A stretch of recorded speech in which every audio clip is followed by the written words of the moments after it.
سلام علیکم یار و دوستان محترم هواداری فوتبال.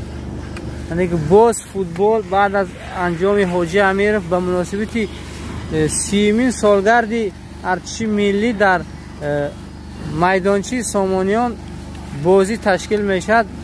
تقریبا 16 کماند جمع میشن در همینجا. خدا خواهد امروز جریبیاف که میشد که کی با کی بازی مینن. اکا خالمرزا خدمت کردن در استادیوم رنگ و بار کردن. زنده و سلامت باشن که خالمرزا.